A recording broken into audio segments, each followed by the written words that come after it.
Hello guys, मेरा नाम है अनुराग और आज की वीडियो में मैं डिस्कस करने वाला हूँ अपना सैमसंग का इंटरव्यू एक्सपीरियंस। तो फ्रेंड्स, फरवरी 2020 में मतलब इसी साल सैमसंग मेरे कॉलेज में आई थी। मैं बेसिकली HBTI कानपुर में पढ़ता हूँ और मेरी स्ट्रीम है इंफॉर्मेशन टेक्नोलॉजी। तो सैमसंग 14 LPA के पैकेज के साथ आई थी। तो इस वीडियो में मैं बेसिकली डिस्कस करने वाला हूँ कि मेरा सैमसंग का पूरा इंटरव्यू एक्सपीरियंस कैसा था, मेरे से क्या क्या क्वेश्चन पूछे गए, क्या क्या राउंड्स थे और बेसिकली कि हम अगर सैमसंग का इंटरव्यू देने जा रहे हैं तो हम उसके लिए कैसे प्रिपेयर करें, पूरी स्ट्रैटेजीज, मेरी स्ट्रैटेजीज क्या थी, क्या क्या रिसोर्सेज थे, कौन कौन से मैंने कोर्सेज लिए थे, क्या क्या करा था, पूरे के पूरे डिटेल्ड वीडियो होने वाली है ये। और इस वीडियो में हम सारे के सारे मिथ्स डिबग कर देंगे सैमसंग को इंटरव्यू को लेके। So let's get started. तो पहला पॉइंट है shortlisting according to percentage. तो बेसिकली किसी भी कॉलेज में अगर कोई कंपनी आती है तो वो परसेंटेज क्राइटेरिया के बेसिस पे आती है। मतलब वो डिपेंड करता है कॉलेज टू कॉलेज। लेट से अगर कॉलेज की ओवरऑल परसेंटेज, स्टूडेंट्स की ओवरऑल परसेंटेज बहुत अच्छी है, लेट से सबकी मान लो 70+ है, तो कंपनी अपना जो बैरियर है वो 75 सेट कर सकती है। लेकिन इंडियन स्टैंडर्ड्स के हिसाब से बहुत सारे कॉलेजेस में 65 इज लाइक अ बेंचमार्क। पर इसमें भी एक कैच है। कैच क्या है कि अगर तुम्हारी परसेंटेज 70 के ऊपर है तो तुम ऑलमोस्ट 95% कंपनीज के लिए एलिजिबल हो जाओगे, एक्सेप्ट फॉर सम कंपनीज जो कि बिल्कुल 80 या 75 मांग रही है। ठीक है, तो 70 के ऊपर 95% कंपनीज में तुम बैठ सकते हो बहुत प्यार से। अगर तुम्हारी 65 से 70 के बीच में परसेंटेज है तो बेसिकली तुम ऑलमोस्ट 85% प्लस कंपनीज में बैठ पाओगे। लेकिन प्रॉब्लम कहाँ आती है, जैसे तुम्हारी परसेंटेज 65 से नीचे जाती है तो if your percentage basically goes 65 से नीचे तो तुम्हारे बहुत ज़्यादा चांसेस होते हैं इंटरव्यू से एक्सक्लूड होने के। मतलब तुम 40 to 50% कंपनी में बैठ पाओगे अगर तुम्हारे 65 से नीचे परसेंटेज है। ये मैं अपने कॉलेज का बता रहा हूँ और बहुत सारे कॉलेजेस के बच्चों को जिनको मैं जानता हूँ उनका बता रहा हूँ, लेकिन इट में वेरी कॉलेज टू कॉलेज। तो ये तुम्हें अपने कॉलेज में कंफर्म करना पड़ेगा कि मतलब कितने परसेंटेज क्राइटेरिया पे बेसिकली एक पर्टिकुलर कंपनी तुम्हारे कॉलेज में आ रही है। ठीक है, तो ये तो हो गया shortlisting according to percentage. तो परसेंटेज मेंटेन करना बहुत ज़्यादा इंपॉर्टेंट है अगर तुम ऑन कैंपस प्लेसमेंट की तैयारी कर रहे हो। ऑफ कैंपस में इतना ज़्यादा मैटर नहीं करता परसेंटेज, उसमें स्किल्स तुम्हारी देखी जाएंगी। लेकिन अगर ऑन कैंपस आ रही है कंपनी तो basically you will have to maintain a threshold percentage. ठीक, तो सेकंड पॉइंट है कोडिंग इंटरव्यू राउंड। तो सैमसंग क्या करती है, अगर तुम एलिजिबल हो, एलिजिबल का मतलब अगर उस परसेंटेज कट के ऊपर तुम्हारी परसेंटेज है तो सैमसंग सीधा कोडिंग राउंड कराती है। तो कोडिंग राउंड में क्या होता है, कोडिंग राउंड में बेसिकली 3 आवर्स का एक टेस्ट होता है, कोडिंग टेस्ट होता है। उसमें तुम्हें एक ही प्रॉब्लम सॉल्व करनी होती है, 3 आवर्स 1 क्वेश्चन, और उस क्वेश्चन में 50 टेस्ट केसेस होते हैं। और 50 टेस्ट केसेस में तो तुम्हें 50 टेस्ट केसेस ही पास करना है। मतलब you have to score 50 on 50 to basically pass that interview. अगर तुम्हारे 49 टेस्ट केसेस में पास हैं so Samsung will not let you set in the next round on the interview. और इसमें एक इंटरेस्टिंग चीज़ क्या होती है कि 3 आवर्स का टेस्ट तो होता ही है, 50 on 52 पास है, और 10 सबमिशंस अलाउड होते हैं बस। 10 सबमिशंस का मतलब है तुमने कोड लिखा है एक, तुमने उसे टेस्ट केसेस पे रन करा जो तुम्हारे डिफॉल्ट टेस्ट केस, मतलब जो तुमने खुद बनाया है, क्वेश्चन में मेंशन्ड है, फिर तुमने सबमिट बटन दबाया तो तुम 10 बार सिर्फ सबमिट बटन दबा सकते हो। मतलब 10 सबमिशंस अलाउड है। अगर तुम 11वें बार में अपना कोड सही करके सबमिट कर रहे हो तो you won't be able to allowed, तुम डिस्क्वालीफाई हो जाओगे इस टेस्ट में। तो इस चीज़ का भी खास ध्यान रखना होता है कि हम 10 सबमिशंस एक्सीड ना करें। ठीक है, तो बेसिकली यहाँ पे मैंने 2 चीज़ें क्यों मेंशन करी हैं, 3 आवर्स एंड 5 सबमिशन वाली चीज़ क्यों मेंशन करी है मैंने। तो हमारे कॉलेज में कुछ पंगा हो गया था। पंगा क्या हो गया था कि फर्स्ट राउंड में हो गई थी चीटिंग बहुत तगड़ी तरीके से। तो मतलब चीटिंग बेसिकली काफ़ी कॉलेजेस में होती है, कोई बड़ी बात नहीं है। तो ऐसा क्या होता है, एक बंदा दूसरे को कोड बता देता है, वो ऐसे ऐसे पास हो जाता है लैब में। तो काफ़ी ज़्यादा बच्चे क्वालिफाई हो गए थे उस टेस्ट में। तो सैमसंग को फिर लगा कि काफ़ी ज़्यादा बच्चे क्वालिफाई हो गए हैं, इट्स नॉट फेयर। तो फिर Samsung arrange a new test. मतलब जो बंदे फर्स्ट राउंड में क्वालिफाई हुए थे और those who were clean, like जो सैमसंग को लगा कि इन्होंने खुद से कोड कराया, उन्होंने अपने खुद से असेसमेंट करी, उसके बाद दे अनाउंस री टेस्ट कि लाइक 3 आवर्स का दोबारा से टेस्ट होगा।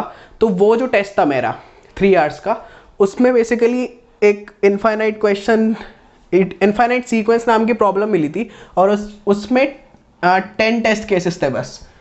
फर्स्ट जो क्वेश्चन मिला था उसमें 50 टेस्ट केसेस थे और जो सेकंड क्वेश्चन मिला था उसमें 10 टेस्ट केसेस थे, और पास करने के लिए 10 on 10 स्कोर चाहिए था, और इसमें 5 सबमिशन अलाउड थे। मतलब तुम 5 से ज़्यादा बार सबमिट बटन नहीं दबा सकते हो।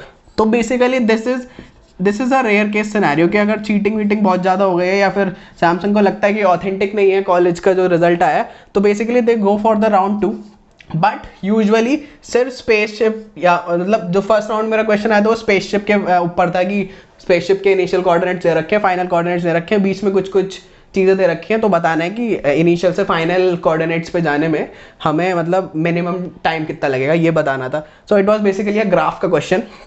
तो फर्स्ट राउंड ही होता है, बस एक ही राउंड होता है कोडिंग का, पर अगर कुछ पंगा हो जाता है तो they go for a second round. ठीक, तो ये हो गया हमारा कोडिंग इंटरव्यू राउंड, और जितने भी लोग एलिजिबल होते हैं सबके लिए अलाउड होता है बेसिकली.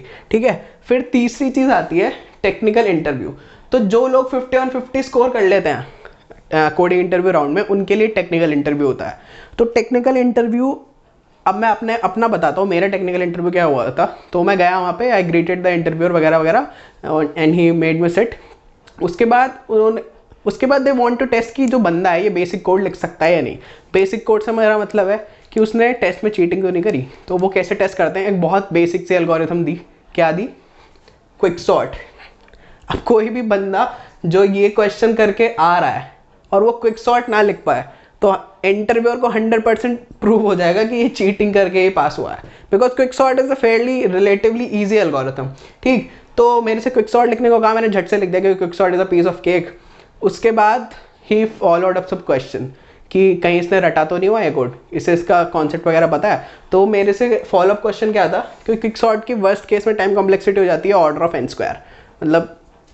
तो उन्होंने कहा कि इस कॉम्प्लेक्सिटी को अगर तुम बेसिकली सुधारना चाहते हो तो तुम क्या करोगे. तो फिर मैंने आंसर किया, sir we can use randomize algorithm. तो उससे कुछ कुछ हमारी कॉम्प्लेक्सिटी सही हो सकती है, रहेगी वो बिग ऑफ n² है, लेकिन कुछ हद तक बेटर हो सकती है. ठीक है, उसके बाद क्या है, उसके बाद तो हमारा कोडिंग एप्टीट्यूड तो वो राउंड 2 में ही चेक कर लेते हैं कोडिंग इंटरव्यू राउंड में. फिर ठीक है, फिर थर्ड जो मेरा टेक्निकल इंटरव्यू था उसमें वो ये भी देखना चाहता है कि बंदे का ओवरऑल एप्टीट्यूड कैसा है, मतलब अगर जनरल लाइफ में उसे कुछ प्रॉब्लम दे दी जाए तो उसे कैसे सॉल्व करेगा. ऐसे भी हो सकता है कि किसी बंदे का कोडिंग एप्टीट्यूड बहुत तगड़ा है, because may be he is coding for a long time. ठीक है, लेकिन उसका जनरल लाइफ में एप्टीट्यूड अच्छा नहीं है. तो उसके लिए बेसिकली दे गिव पजल्स देते हैं. तो मेरे को भी पजल दिया था. पजल क्या था कि 1 से लेकर 100 तक डोर्स हैं. ठीक, और फिर 100 ही लोग हैं, मतलब 100 पीपल एंड 100 डोर्स. तो पहले फर्स्ट बंदा आ रहा है, फर्स्ट बंदे का नाम मान लो 1 है. ठीक है, तो 1 के जितने भी मल्टीपल हैं वो डोर की स्टेट को टॉगल करते हो जाएगा. इनिशियली सारे डोर क्लोज्ड है. ठीक है, तो वो सारे डोर्स को बेसिकली ओपन करता हो जाएगा, क्योंकि 1 के मल्टीपल तो सारे हैं 1 to 100 तक. फिर आएगा 2, तो 2 वाला है, वो 2 वाले गेट को टॉगल कर देगा, जो भी स्टेट है, अगर बंद है तो खोल देगा, खुला हुआ है तो बंद कर देगा. 4 को करेगा, 6 को करेगा, 8 को करेगा. फिर आएगा 3 वाला, फिर 4 वाला, फिर 6 वाला. बेसिकली ऐसे ऐसे करके 100 तक लोग आएंगे. तो हमें बताना था कि एंड में कौन कौन से गेट्स खुले होंगे. तो काफ़ी ज़्यादा इंटरेस्टिंग सा क्वेश्चन था. मेरी हवा निकल गई थी शुरू में, मैंने कहा क्या करना है. फिर मैंने 1 से लेके 10 तक लिया. वो 1 से लेके 10 तक डोर्स बनाए, ड्रॉ करे, और उसके बाद मैंने ड्राई रन करके देखा कि अगर 1 आ रहा है, 2 आ रहा है, 3 आ रहा है. तो बेसिकली मुझे एक पैटर्न दिख गया था कि 1 वाला गेट खुला रह जाता है, उसके बाद 4 वाला, उसके बाद 9 वाला. तो जितने भी परफेक्ट स्क्वायर्स होते हैं ना बेसिकली वो गेट्स खुले रह जाते हैं. तो तुम्हें बिल्डअप करना होता है वहाँ पे थोड़ा सा अपने दिमाग को तेज करके कि हाँ भाई ऐसे ऐसे मैं छोटे टेस्ट केसेस पर रन करना होता है, वही जो भी तुम्हें पजल दिया हुआ है. तो उससे काफ़ी क्लैरिटी मिलती है. ठीक है, तो ये हो गया पजल वाला पार्ट. फिर क्या है, लैंग्वेज स्पेसिफिक क्वेश्चन. अब ये बहुत इंपॉर्टेंट है. कुछ बंदे क्या है मेरे से भी पूछते हैं कि कौन से लैंग्वेज में कोड करना चाहिए, अगर मैं जावा और C++ दोनों कर लूँ, या फिर जावा C++ पाइथन कर लूँ, तीनों कर लूँ, तो उससे कुछ फ़ायदा होगा. तो मैं साफ मना कर देता हूँ भाई, language is just a tool. ठीक है, तो तुम्हें मान लो कि तुम्हारे को एक पर्टिकुलर स्क्रू को टाइट करना है. ठीक है, और तुम्हारे पास 10 स्क्रू ड्राइवर्स हैं जो वो सेम काम कर रहे हैं. तो मैटर नहीं करता ना कौन सा स्क्रू ड्राइवर तुम उठा रहे हो, कतई मैटर नहीं करता है वो. तो मैटर क्या करता है कि जो तुम एक स्क्रू ड्राइवर उठा रहे हो तुम्हें वो सही से चलाना आना चाहिए. मान लो तुम्हें 5 स्क्रू ड्राइवर चलाने आते हैं बहुत बेकार तरीके से या फिर मीडियोकर तरीके से. ठीक है, तो तुम इतने अच्छे से स्क्रू को टाइट नहीं कर पाओगे अगर तुम एक स्क्रू ड्राइवर को अच्छे से यूज़ कर पाओ. तो कोई भी एक लैंग्वेज पकड़ लो, पाइथन ले लो, C++ ले लो, जावा ले लो. आई विल नॉट सजेस्ट सी, क्योंकि सी में बहुत ज़्यादा कोड लिखना पड़ता है. ठीक है, क्योंकि सी में तुम STL नहीं होती बेसिकली, जैसे C++ में स्टैंडर्ड टेम्पलेट लाइब्रेरी होती है, सी में वो नहीं होती. तो अगर तुम्हें if you want to use queue तो तुम्हें क्यू का इम्प्लीमेंटेशन खुद से लिखना पड़ेगा सारा, and then you will have to basically use it. और उसमें एरर के चांसेस बहुत ज़्यादा है, और टाइम कंस्ट्रेंट सिचुएशन में तुम पहले क्यू इम्प्लीमेंट कर रहे हो फिर उसे यूज़ कर रहे हो. That I don't think is a nice option to do while you are in interview.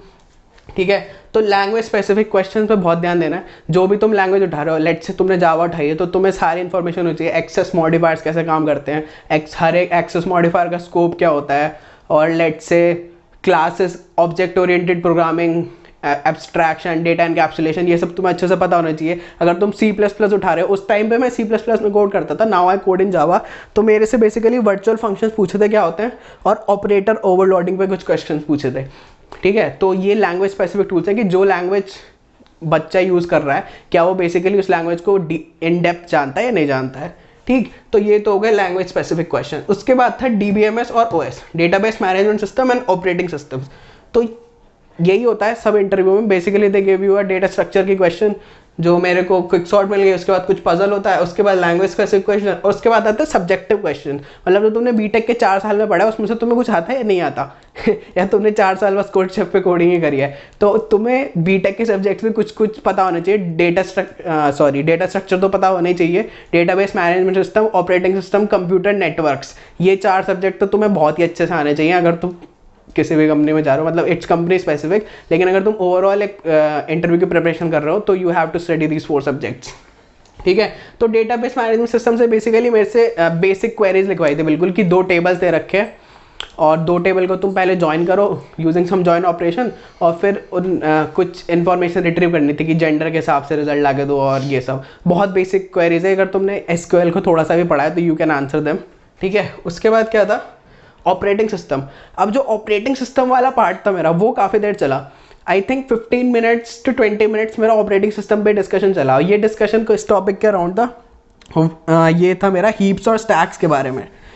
Heaps और स्टैक्स में वो मतलब basically he was fiddling around की हीप्स कहाँ स्टोर्ड होती हैं, स्टैक कहाँ स्टोर्ड होता है, और और ये इसलिए भी पूछते हैं क्योंकि जैसे भी हम कोई भी प्रोग्रामिंग लैंग्वेज यूज़ कर रहे हैं तो कुछ कुछ वेरिएबल हम स्टैक में स्टोर करते हैं, ठीक है, कुछ कुछ वेरिएबल हम हीप में स्टोर करते हैं। तो बेसिकली वॉज टेस्टिंग अराउंड की क्या इस बंदे को इन डेप्थ पता है कि हीप में जो वेरिएबल स्टोर हो रहा है वो, और जो स्टैक में वेरिएबल स्टोर हो रहा है उसमें डिफरेंस क्या है और ये सब। तो इट वॉज, ये मेरा ऑपरेटिंग सिस्टम का पार्ट था।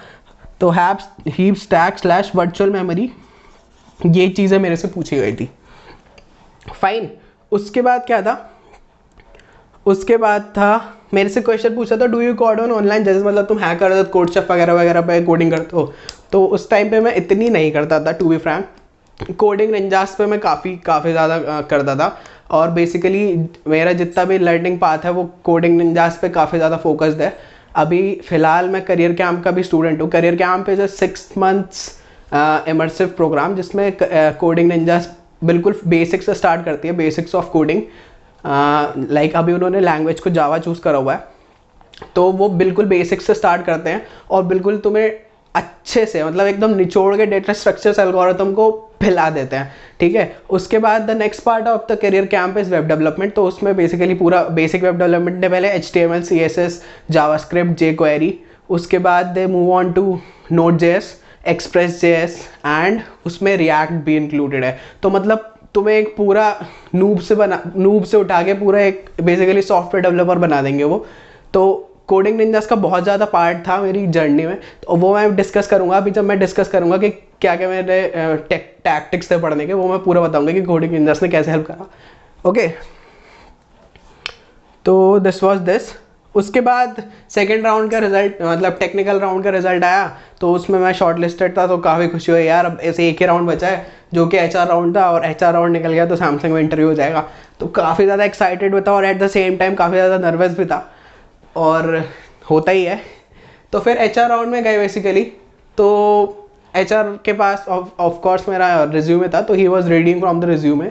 तो उसमें पहला क्वेश्चन तो सारे मतलब मोस्टली 90% में एज्यूम करता हूँ कंपनीज का ये होता है, tell me something about yourself. तो अभी जो tell me something about yourself वाला पार्ट होता है, ये एक बंदे की जो 2 चीज़ें बता देता है। 2 चीज़ें क्या बताता है, पहला तो उसका कम्युनिकेशन, वो कितना कम्युनिकेट कर सकता है इंग्लिश में, हिंदी में, मतलब एक्सप्रेसिव कितना है वो। और अबाउट योरसेल्फ में बंदे का कॉन्फिडेंस पता चल जाता है कि वो अपनी जो उसकी सेल्फ इमेज है उसके अंदर वो क्या है। अगर कोई बहुत ज़्यादा डिमोटिवेटेड सा बंदा होगा तो अबाउट योरसेल्फ में बहुत लेथार्जिक सा आंसर देगा, लेकिन हमें क्या हैक यूज़ करनी है, हमें अबाउट योरसेल्फ पहले से ही प्रिपेयर करके रखना है अच्छा सा एक, मतलब सबकी लाइफ मतलब 20 ईयर्स के अराउंड होंगे जो भी लोग इस वीडियो को देख रहे हैं, मतलब प्रिपेयर कर रहे हैं, तो कुछ 20 ईयर्स की लाइफ में यार कुछ तो तुमने अच्छे अच्छे काम करे होंगे ना, जो तुम्हारे स्टडीज़ के अराउंड रिवॉल्व कर रहे होंगे, कोड के अराउंड रिवॉल्व कर रहे होंगे, कैंपस में जब तुम कॉलेज में होगे तब तुमने करोगे। तो वो सारी चीज़ें उठाओ अच्छे से, अपने पैशंस वगैरह उठाओ, एक आंसर बनाओ, बहुत लंबा नहीं, 5-10 मिनट का नहीं, मतलब 3 से 4 मिनट का, और उसे अच्छे से मतलब इनकलकेट कर लो कि अगर मुझसे कोई पूछता है कि तुम क्या हो basically, tell me something about yourself, तो तुम उसे बता पाओ, ठीक है। तो ये तो अबाउट योरसेल्फ वाला पार्ट है। उसके बाद क्या है, उसके बाद मेरे से पूछा था ह्यूमरस तो मैंने अपने बेसिकली रिज्यूमे में एक लाइन लिखी हुई थी that I have a good sense of humour. तो उसी मतलब बहुत ज़्यादा फ्रैंक होते हैं HR भी और टेक्निकल इंटरव्यूज भी। तो उन्होंने पूछा कि आर यू ह्यूमरस, तो मैंने उन्हें रिप्लाई करा आई थिंक सो, तो वो हंस गए थे इस बात पे। तो it was a fun moment in the interview. उसके बाद पूछा था वाई सैमसंग। अब ये भी बहुत ज़्यादा बेसिक क्वेश्चन है। कोई भी कंपनी तुम ज्वाइन करने जा रहे हो तो उसका इंटरव्यूअर पूछना चाहेगा ना तुमसे कि तुम ये कंपनी क्यों ज्वाइन करना चाहते हो, ठीक है। और उसके पीछे एक और रीज़न क्या होता है, किसी किसी बच्चे पर मल्टीपल ऑफर्स होते हैं। जैसे अब जो लोग सैमसंग में बैठे थे मेरे कॉलेज में ही, उनमें से कुछ लोगों का ओयो में भी प्लेसमेंट हो गया था, ठीक है। तो लेट्स से इसका उल्टा सिनेरियो होता, पहले सैमसंग आती फिर ओयो आती। तो अगर वो बंदा बता रहा है कि मेरा पहले से सैमसंग में प्लेसमेंट हो गया, तो ओयो वाला जो इंटरव्यूअर है उसके दिमाग में एक इमेज आ जाएगी कि यार इसका ऑलरेडी हायर पैकेज पे कहीं प्लेस्ड है, तो इट्स हाईली लाइकली कि कंपनी छोड़ देगा। तो ये सब इसलिए भी पूछते हैं कि वाई सैमसंग। तो वाई सैमसंग का क्या आंसर होना चाहिए, वाई कोई भी कंपनी XYZ का क्या होना चाहिए, तुम कंपनी की वेबसाइट पे जाओ, कंपनी की विकीपीडिया पे जाओ, अच्छे से देखो उसने क्या क्या अचीवमेंट्स करे हैं क्या नहीं करे हैं, ठीक है। और उसमें से 5 पॉइंट उठा लो जो तुम्हें बहुत अच्छे लगे, और फिर उसे घोल दो किसके साथ कि how this will help me in my career, और मैं आगे बढ़ना चाहता हूँ तो this company will like support में इन दिस वे। तो इसके अराउंड तुम्हें अपना आंसर रिवॉल्व करना होता है, कंपनी की थोड़ी सी बढ़ाई और तुम्हारा कैसे बेनिफिट होगा उस कंपनी में, इसको पूरा घोल के एक आंसर बनाना होता है बाय दैट पर्टिकुलर कंपनी, ठीक। फिर हम आते हैं ranks in various exam. I don't know मेरे से क्वेश्चन क्यों पूछा, because it was already mention in the resume, but still उन्होंने पूछा था कि UPTU में कितने रैंक आई थी तुम्हारी, JEE एडवांस में कितने रैंक आई थी, मेंस में कितने रैंक आई थी। तो ये सब मैंने बता दिया। मे बी वो उनका इंटरनल क्राइटेरिया होगा कुछ की, मतलब कॉम्पिटिटिवनेस चेक करने के लिए, कुछ भी हो सकता है। तो that is a basic question. फिर सैमसंग ने उस दिन मतलब रिजल्ट नहीं अनाउंस करा उस रात। हमने काफ़ी रिक्वेस्ट भी करी उनसे कि सर प्लीज़ आज ही अनाउंस कर दीजिए वगैरह वगैरह, लेकिन वो नहीं माने। तो नेक्स्ट डे 3 बजे रिजल्ट आया, तो फिर उस लिस्ट में मेरा भी नाम था। बड़ी खुशी हुई यार, सैमसंग में प्लेसमेंट हो गया और मतलब 7वें आसमान में था मैं। तो अब मैं वीडियो के नेक्स्ट पार्ट में डिस्कस करूँगा कि मेरी प्रिपरेशन जर्नी क्या थी, और मतलब अगर कोई सैमसंग के लिए प्रिपेयर कर रहा है तो उसको बेसिकली कैसे करना चाहिए, ठीक है। तो फर्स्ट पार्ट है किलिंग द कोडिंग इंटरव्यू, कि मतलब जो कोडिंग इंटरव्यू है उसको कैसे फोड़ा जाए बेसिकली, ठीक है। तो TLDR, डेटा स्ट्रक्चर एल्गोरिथम, ठीक है। Data structure algorithm is the crux of the coding interview. और अगर मैं इन डेप्थ डिटेल में जाऊं तो सैमसंग को ग्राफ से प्यार है, मतलब इतना ज़्यादा प्यार है कि जो उसके नॉर्मल क्वेश्चंस होते हैं ना उसको भी तुम ग्राफ से कर सकते हो और वो हो जाएंगे। एंड बेसिकली एक गिट रिपोजिटरी है, उस पर जो सैमसंग ने प्रीवियसली क्वेश्चंस पूछे हैं, अराउंड 30 to 35 क्वेश्चन है उसमें I guess 40 to 50% questions graph based है। इतना ज़्यादा सैमसंग ग्राफ से पूछते हैं। तो अगर मेरे से कोई पूछे कि मतलब एक डेटा स्ट्रक्चर बताओ जो सैमसंग के इंटरव्यू के लिए तुम्हें बेसिकली प्रिपेयर करना चाहिए, तो मैं no brainer it would be graph. तो ग्राफ तो तुम्हें इतने अच्छे से पढ़ना है, अगर तुम सैमसंग के इंटरव्यू कर रहे हो बिल्कुल घोट के पी जाओ एक question, DFS, BFS, Bellman Ford, Floyd Warshall, Kruskal, Prim's, जितने एल्गोरिथम तुम्हारे दिमाग में आते हैं ना सबको अच्छे से खुद से इम्प्लीमेंट करो, और इम्प्लीमेंट करने के बाद उन पे बेस्ड क्वेश्चंस करो, ठीक है। तो one data structure to kill Samsung का इंटरव्यू इज ग्राफ। उसके बाद जनरली मैं बात करूं तो सारे डेटा स्ट्रक्चर तुम्हें ढंग से आने चाहिए। सारे क्यों आने चाहिए, क्योंकि इंटरव्यूअर ने मेरे से क्विक सॉर्ट पूछा था, हो सकता है वो तुमसे पूछ ले कि मिनी हिप का कोड लिख के दिखाओ, या मैक्स हिप का कोड लिख के दिखाओ, या may be reversal link list using recursion, कुछ भी पूछ सकता है वो। तो तुम्हें बेसिकली डेटा स्ट्रक्चर्स तो सारे बहुत ही ज़्यादा अच्छे तरीके से आने चाहिए। सारे से मेरा मतलब है link list, stacks, queues, heaps, trees, binary search trees, graph, जितने डेटा स्ट्रक्चर तुम्हारे दिमाग में आते हैं ना सबको अच्छे से करना है, बिल्कुल कोई नहीं छोड़ सकते। मान लो तुम सोच के जा रहे हो कि लेट्स से ग्राफ तो छोड़ नहीं सकते क्योंकि मैंने पहले ही मेंशन कर दिया, लेट्स से तुम लिंक लिस्ट छोड़ के जा रहे हो, क्यों, क्योंकि तुम्हें लगता है लिंक लिस्ट इतना इंपॉर्टेंट नहीं है, और इंटरव्यू ने तुमसे बहुत बेसिक क्वेश्चन पूछ लिया कि how to reverse a link list, और तुम वो नहीं बता पाए तो उस पर बहुत ज़्यादा गलत इम्पैक्ट पड़ता है कि इतना बेसिक क्वेश्चन था, how to reverse a linked list, और इस बंदे को ये नहीं पड़ता, तो उससे तुम्हारी जो मार्किंग होगी वो काफ़ी ज़्यादा लो चली जाएगी। तो कोई डेटा स्ट्रक्चर नहीं छोड़ना, सारे के सारे करने हैं। और मैं कह रहा था कि मैंने खुद से कैसे प्रिपेयर करा ये चीज़ें, ठीक है। तो बेसिकली मैंने प्रीवियस ईयर कोडिंग निंजास का एक कोर्स ज्वाइन करा था, डेटा स्ट्रक्चर्स विद C++। तो बेसिकली उसमें मनीषा मैम ने और निधि मैम ने, अंकुश सर ने पढ़ाया था, और वहाँ से मेरी डेटा स्ट्रक्चर की जर्नी शुरू हुई थी। बेसिकली जब थर्ड ईयर खत्म होता है तो उसके बाद होश उड़ जाते हैं अगर तुमने उससे पहले कोडिंग नहीं करी, कि भाई कैसे होगा, मतलब इतने खतरनाक इंटरव्यू देने हैं फोर्थ ईयर में और तुमने थर्ड ईयर के एंड तक कुछ नहीं करा है। तो उस टाइम पे आई ज्वाइन दैट कोर्स, और ज़ीरो लेवल था मेरा, कुछ नहीं आता था मेरे को, और ज़ीरो लेवल से मेरे को जब मैंने वो कोर्स ख़त्म करा तो मेरे को इतना कॉन्फिडेंस था कि कम से कम कोई मेरे से बेसिक इम्प्लीमेंटेशन पूछेगा और टाइम कॉम्प्लेक्सिटी वगैरह पूछेगा किसी भी डेटा स्ट्रक्चर की, तो मैं अच्छे से बता दूंगा। इतना मेरा लेवल बढ़ गया था कोडिंग निंजास के कोर्स में, बिल्कुल बेसिक से स्टार्ट हुआ था। और सिंस वो कोर्स C++ में था तो काफ़ी कुछ पॉइंटर्स के अराउंड था उसमें, तो पॉइंटर्स को इतना अच्छे से समझाया था अंकुश सर ने कि मतलब एकदम क्लियर हो जाता है, तुम कोई भी पॉइंटर का कॉन्सेप्ट लगा सकते हो। उसके बाद मैंने गेट भी दिया, तो गेट में भी जितने पॉइंटर्स के क्वेश्चन थे बहुत ही प्यार से बन गए थे, क्योंकि पॉइंटर के कॉन्सेप्ट इतने अच्छे तरीके से मेरे मतलब क्लियर थे। फिर क्या हुआ, फिर मेरा बेसिकली फोर्थ ईयर के फर्स्ट सेमेस्टर के एंड में, मतलब मेरे 7th सेमेस्टर में मेरे एक कंपनी में प्लेसमेंट हुआ था, जो कि बेसिकली एक फिनटेक स्टार्टअप था, मतलब दिल्ली बेस्ड स्टार्टअप था फाइनेंशियल टेक का, DMI फाइनेंस करके। तो उसमें मेरा प्लेसमेंट हो गया था। और फिर अब फरवरी में इसी साल सैमसंग आई, तो उससे पहले मैंने जनवरी में करियर कैंप ज्वाइन कर लिया था। करियर कैंप क्यों ज्वाइन करा था, basically it provides you 2 things. एक तो तुम्हारा वो पूरा बूट कैंप है, तुम्हें रीबूट कर देता है अच्छे तरीके से, 0 to हीरो, ठीक। क्या क्या होता है वो मैंने बता ही दिया, उसमें डेटा स्ट्रक्चर, एल्गोरिथम, उसके बाद रिएक्ट है, जावास्क्रिप्ट, फ्रंट एंड है पूरा, बैक एंड है पूरा, हर चीज़ है उसमें। तो और सेकंड चीज़ क्या है उसमें, वो प्लेसमेंट असिस्टेंट देता है तुम्हें, मतलब अगर तुम्हारा कहीं से पहले पैकेज लगा हुआ है तो they will basically provide you a minimum cap कि इतना मतलब लेट से तुम्हारा 5 का प्लेसमेंट हुआ है कहीं, ठीक है, तो they will give you a minimum cap कि हम तुम्हें 6.5 या 7 वो अपने हिसाब से डिसाइड करके, और दे आफ्टर नेगोशिएशन होता है वो कि इतना तुम्हारा मिनिमम कैप है। If you get more than this तो यू विल हैव टू पे us for what they have taught us, और एल्स तुम्हें कुछ पे नहीं करना। और जिन लोगों का कोई ऑफर नहीं है तो I think the minimum cap is 5 I think, ठीक है। तो you can check that out codingninjas.in।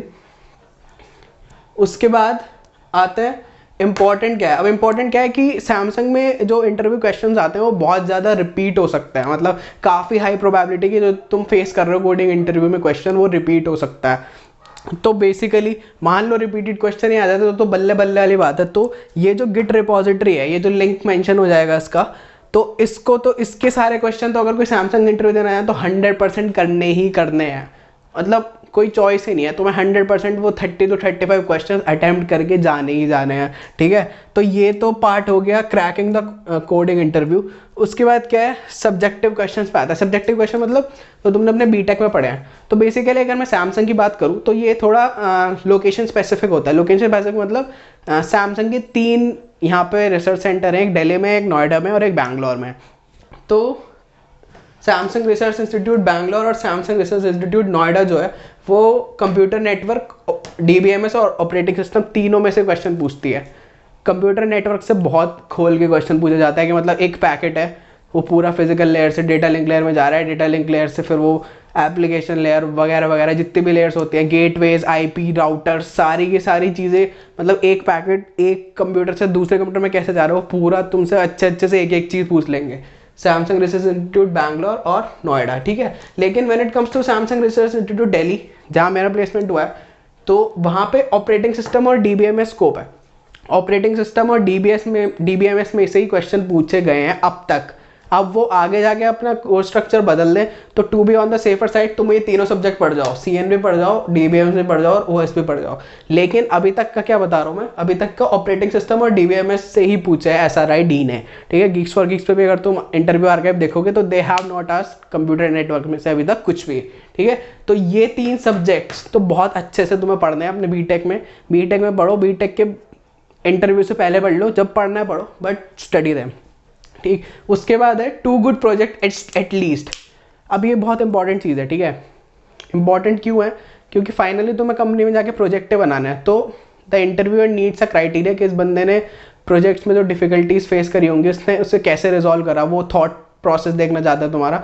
तो 2 प्रोजेक्ट बनाने हैं तुम्हें, मिनिमम बनाने हैं 2 तो, और अच्छे प्रोजेक्ट बनाने हैं। अच्छे से मेरा मतलब क्या है, जो बनाओ पूरा फुल फ्लेज्ड और फंक्शनल बनाओ। मतलब let say you are making LeetCode का क्लोन बना रहे हो तुम बेसिकली, ठीक है, और तुमने उसमें बेसिक सा कोड एडिटर दे दिया है और सबमिशन का वो दे दिया है। नहीं, अगर तुम लीड कोड बना रहे हो तो फुल फ्लैश बनाओ, उसमें डिस्कशन प्लेटफॉर्म डालो, उसमें कॉन्टेस्ट डालो, और उसमें उसका जो आईडी है उसे इंटरैक्टिव बनाओ, उसमें क्वेश्चंस को सॉर्ट करने की चीज़ें क्या क्या है, मतलब पूरा यूज़र इंटरैक्टिव चीज़ें बनाओ। तुम उसे एक प्रोडक्ट बेस्ड चीज़ के बनाओ कि तुम्हारा ये जो प्रोजेक्ट है इसे लोग यूज़ करेंगे, ठीक है, इस मेंटालिटी से बनाओ उसे कि अगर तुम खुद यूज़ करना चाहो कोई ऐसी चीज़ एक ऑनलाइन जस्ट, तो तुम क्या क्या चीज़ें उसमें चाहोगे। तो उससे क्या होगा कि इतने सारे एस्पेक्ट तुम्हारे दिमाग में चलेंगे ना उस टाइम पे, और इतनी सारी चीज़ें मतलब इधर उधर हो रही होंगी, तुम्हें बहुत सारी चीज़ें सीखने को मिलेंगी और बहुत सारी चीज़ें तुम ओवरकम करोगे। और इंटरव्यू के पर्सपेक्टिव से देखें तो जब इंटरव्यूअर तुमसे क्वेश्चन पूछेगा कि ये पार्ट तुमने कैसे इंप्लीमेंट करा या ये पार्ट तुमने कैसे इंप्लीमेंट करा, तो तुम बता पाओगे तुमने वो कैसे करा और तुमने क्या क्या डिफिकल्टी फेस करी। तो इससे बहुत अच्छा इंप्रेशन पड़ता है कि इस बंदे ने अपना जो प्रोजेक्ट है वो खुद बनाया है और मतलब ये इसके अराउंड क्वेश्चंस आंसर कर सकता है। कुछ लोग क्या होता है वो गिटहब से बहुत अच्छे अच्छे प्रोजेक्ट उठा लेते हैं, मशीन लर्निंग पे इतने सारे प्रोजेक्ट पड़े हैं गिटहब पे, उसके बाद वो जाके इंटरव्यू में बता नहीं पाते कि वो कैसे इम्प्लीमेंट हुआ। मतलब बहुत तुमने एक धांसू सा प्रोजेक्ट बना रखा है और तुम पांडाज नहीं बता पाए क्या करती है एमएल में, तो बहुत ज़्यादा नेगेटिव इम्पैक्ट पड़ता है और इंटरव्यू तुरंत समझ जाता है कि इसने चीटिंग करी है। तो तुम चाहे फिर कोडिंग इंटरव्यू अच्छा कर लो, सब्जेक्टिव क्वेश्चन अच्छा कर लो, उससे कोई फायदा नहीं है, ठीक है। जैसे ही इंटरव्यू को पता लगेगा इसने प्रोजेक्ट में चीटिंग करी, वो तुम्हें क्लियरली वहाँ से डिस्क्वालीफाई कर देगा। तो दैट वाज दैट कि प्रोजेक्ट्स में तुम्हें क्या करना है, 2 अच्छे प्रोजेक्ट्स कोई भी और खुद से बनाना है, चीटिंग नहीं करनी। उसके बाद है कम्युनिकेशन। कम्युनिकेशन का क्या करना है, कम्युनिकेशन में अब 2 मेजर चीज़ें हैं। एक तो जब तुम क्वेश्चन सॉल्व कर रहे हो, लेट से तुम्हें डेटा स्ट्रक्चर एल्गोरिथम का कोई क्वेश्चन मिला है, तुम वो सॉल्व कर रहे हो, तो जो तुम्हारे दिमाग में उस वक्त चल रहा है वो इंटरव्यूअर को बताते रहो, ठीक है। ऐसा हो सकता है कि इंटरव्यूअर ने थोड़ा कॉम्प्लेक्स क्वेश्चन दे दिया, तुम थोड़े पैनिक कर गए हो और तुम एक गलत डायरेक्शन में सोचना स्टार्ट कर देते हो। तो तुम अगर खुद से अपने दिमाग में सोचे जा रहे हो तो इट मे बी पॉसिबल कि तुमने बहुत ज़्यादा टाइम वेस्ट कर दिया है और तुम गलत डायरेक्शन में ही सोच रहे थे, तुमने क्वेश्चन सही से समझा ही नहीं। तो अगर तुम अपने छोटे छोटे स्टेप्स इंटरव्यूअर को बताओगे, तो अगर तुम गलत होगे पहली बार, तो वो तुम्हें तुरंत बता देगा कि नहीं ये ऐसे नहीं ऐसे करना है, मतलब ये नहीं बता देगा कि कैसे करना है, पर इस डायरेक्शन में नहीं जाना, वो ये बता देगा। और दूसरी चीज़ क्या है कि डरना नहीं है। अगर तुम्हारे दिमाग में कोई ब्रूट फोर्स सोल्यूशन भी आ रहा है तो ब्रूट फोर्स सोल्यूशन भी बताओ। अब कुछ लोग क्या होता है, उन्हें ब्रूट फोर्स सोल्यूशन तुरंत से हिट कर जाता है, लेकिन वो बताते नहीं है। क्यों? क्योंकि उन्हें लगता है कि इंटरव्यू के लगेगा यार ये तो इतना नॉर्मल सा सोल्यूशन मैं बता रहा हूँ और गलत इंपैक्ट पड़ेगा। नहीं भाई, तुम्हारे दिमाग में एक सॉल्यूशन आया, उसे तो बताओ कम से कम। वो तो इंटरव्यूअर को पता चलेगा कि तुम कम से कम उसका बेसिक सॉल्यूशन कोड कर सकते हो। तो जो तुम्हारे दिमाग में चीज़ें चल रही हैं उस वक्त इंटरव्यू के टाइम, वो इंटरव्यूअर को कम्युनिकेट करनी है, ठीक है। This is a very nice hack, interview hack. फिर दूसरी चीज़ क्या है, कीप इट इंग्लिश। अब अगर तुम्हारी इंग्लिश बहुत अच्छी नहीं है, लेट से है तो बहुत अच्छी बात है, तुम पूरा इंग्लिश में भी रख सकते हो, लेकिन बहुत अच्छी इंग्लिश नहीं है तुम्हारी, नॉर्मल इंग्लिश है, तो ज़रूरी नहीं है तुम्हें वहाँ पे बिल्कुल अंग्रेज़ बनना है, कोई ज़रूरत नहीं है। अपना इंटरव्यू इंग्लिश में रखो, मतलब जहाँ तुम्हें लगता है कि इंग्लिश की ज़रूरत है, जैसे विश करने टाइम में अब ये तो कहोगे नहीं सर नमस्कार गुड मॉर्निंग ही बोलोगे, ठीक है। तो इन जगहों पे तुम इंग्लिश यूज़ करो, कहीं अपने इंटरव्यू में इंग्लिश यूज़ करो जहाँ तुम्हें लगता है कि तुम हिंदी में ज़्यादा एक्सप्रेस कर सकते हो, कि हिंदी में अगर तुम वही चीज़ बोल दोगे तो ज़्यादा इंपैक्ट पड़ेगी, या तुम्हारे दिमाग में वर्ड्स नहीं आ रहे हैं उतनी पावरफुल चीज़ बोलने के लिए इंग्लिश में, तो इंग्लिश में जाओ, उतना पार्ट हिंदी में बोलो, कुछ पार्ट इंग्लिश में बोलो। तो दैट वॉज दैट। तो आई थिंक मैंने सब कुछ कवर कर दिया कि एक सैमसंग के इंटरव्यू अगर तुम देने जा रहे हो तो तुम कैसे प्रिपेयर करना चाहिए। मेरी जर्नी में कोडिंग निंजास का बहुत बड़ा हाथ था, मतलब 0 to हीरो वाला हिसाब किताब था, और मैंने बहुत मेहनत से करा भी था कोर्स। आई थिंक मेरी रैंक 1-2 थी कुछ जब मैंने कोर्स कंप्लीट करा था। तो if you are like struggling की इतना सारा कंटेंट पड़ा हुआ है नेट पे, गीक्स फॉर गीक्स पे दुनिया भर की चीज़ें पड़ी हुई हैं, हैकर पे दुनिया की चीज़ें पड़ी हुई हैं, कोड शेफ के क्वेश्चन तो झेल ही नहीं रहे हैं और तुम बिल्कुल लॉस्ट हो, तो भाई जाओ एक बेसिक फाउंडेशन कोर्स लेके देख लो कोडिंग निंजास का। अभी तो मेरे हिसाब से कैशबैक वगैरह का ऑफर भी चल रहा है, और उससे जाके ट्राई करके देखो। अगर तुम्हें लगता है कि दिमाग तुम्हारी चीज़ें ऐसे नहीं जा रही ऐसे जा रही हैं, तो उसका फिर डेटा स्ट्रक्चर का कोर्स लो और वहाँ से अपनी जर्नी स्टार्ट करो। तो ऑल द बेस्ट गाइस, जो सैमसंग के इंटरव्यू के लिए प्रिपेयर कर रहे हैं और जो लोग नहीं भी कर रहे हैं वो भी ये सब देख सकते हैं, क्योंकि सारी प्रोडक्ट बेस्ड कंपनी का ऑलमोस्ट सेम सा सीन रहता है. तो that's it. Thank you. For new programming updates and videos, subscribe to Coding Ninjas channel.